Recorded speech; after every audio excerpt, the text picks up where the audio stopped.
मामला जो है, यानी कानून का जो हाथ है, वो काफी लंबा हो गया है, जिससे डर लग रहा है मोदी सरकार को। आइए समझते हैं।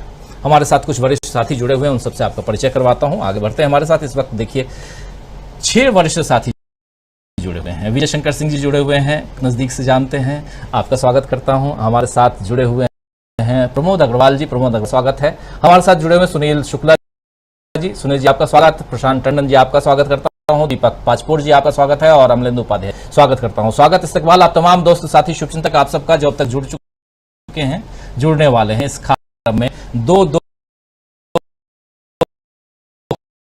खबरें लली चल रही हैं, लेकिन दोनों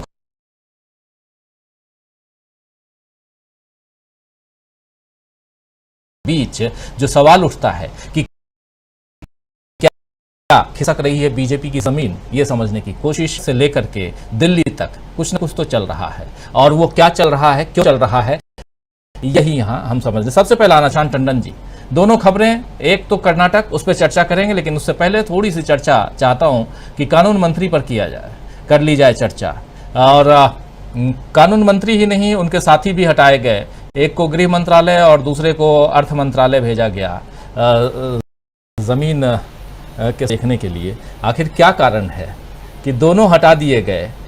और एक तो चुपचाप, बघेल साहब तो थोड़ा चुप रहते थे, लेकिन दूसरे साहब जो हैं किरण रिजिजू इतनी बड़ी बड़ी बातें करते थे, शायद उससे तो फायदा ही होता होगा, लेकिन यहाँ नुकसान नजर आ रहा है। नुकसान ऐसा कि एक तस्वीर अभी और भी दिखाई दे रही थी जिसमें वो डांस कर रहे थे किरण रिजिजू अपने अरुणाचल प्रदेश में, वो सब कुछ किनारे नजर आ रहा है।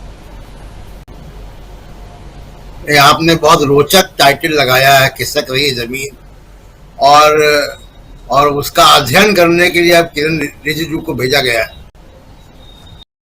अर्थ साइंसेस मंत्रालय। तो तमाम तरीके के मीम्स और मजाक आज सोशल मीडिया पे छाए हुए हैं, लेकिन गंभीर बात यह है राजीव जी कि भारत के संविधान में सेपरेशन बहुत ही सैक्रोसेंट है, जुडिशरी, एग्जीक्यूटिव और लेजिस्लेचर का, और वो लक्ष्मण रेखा किरण रिजिजू बार बार पार कर, और इसके लिए मोदी सरकार की क्रेडिबिलिटी पर जो है वो प्रभाव पड़ रहा था। भारत का लोकतंत्र, देखिए भारत के पास जो बड़ी चीज है स्तर पर अपनी इमेज के लिए, वो भारत का लोकतंत्र है। भारत का अगर सम्मान दुनिया में होता है तो लोकतंत्र की वजह से होता है, और उस लोकतंत्र में अगर जुडिशरी इंडिपेंडेंट नहीं है तो वो लोकतंत्र फिर उसकी मर्यादा और उसकी गरिमा, वो नुकसान होता है। आप देखिए, हम लोग पाकिस्तान के लोकतंत्र का मजाक उड़ाते हैं, लेकिन पाकिस्तान की जुडिशरी में भी रीढ़ की हड्डी पाई जाती है, और जिस तरीके से पिछले कुछ चीफ जस्टिस का कार्यकाल हमने देखा, और जिस तरीके से रंजन गोगोई रिटायर होते ही कुछ हफ्तों के अंदर राज्यसभा में चले गए, किस तरीके से गवर्नर बना दिए गए जजेस, किस तरीके से जजमेंट हुए और सरकार के सारे पक्ष में ही सारे फैसले होते गए, और सब तमाम तरीके के जो फैसले हुए वो सवाल खड़ा कर रहा था जुडिशरी पे। उसके बाद आते हैं चंद्रचूड़ साहब, चीफ जस्टिस बनते हैं, और जुडिशरी की वो खोई हुई गरिमा थी वो थोड़ी वापस आती है। और वैसे ही उन्हीं के आते ही आप देखिए कि किरण रिजिजू अचानक आक्रामक हो जाते हैं। 17 फरवरी को राजीव जी याद दिलाऊंगा कि जो मामला ये बना है इस्तीफे का, उसकी गर्भ में क्या है, 2-3 बातें हैं। 17 फरवरी को दिल्ली सेमिनार हुआ,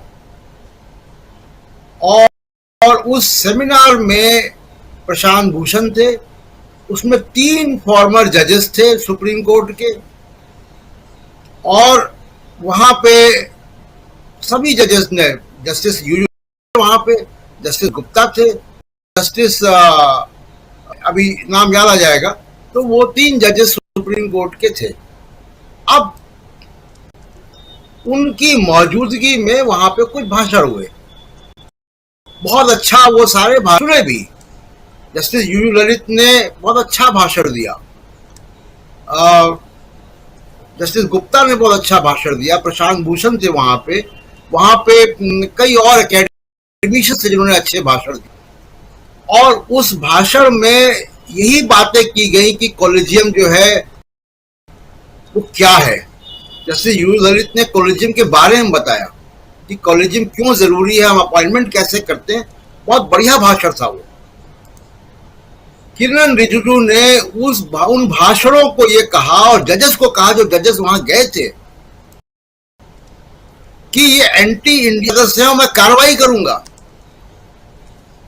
भारत के सुप्रीम कोर्ट के पूर्व जजों को जो संविधान की शपथ लेके वहां गए, उनको आप कह रहे हैं एंटी इंडिया गैंग का हिस्सा है। बहुत विरोध हुआ इसका पूरे न्यायपालिका में, पूरे लीगल फ्रेटर्निटी में, पूरे उस समाज में, वकीलों में, जजेस में, रिटायर्ड जजेस, कई लोगों से बात हुई, बहुत नाराजगी थी। 300 से ऊपर बड़े वकीलों ने मेमोरेंडम भी लिखे।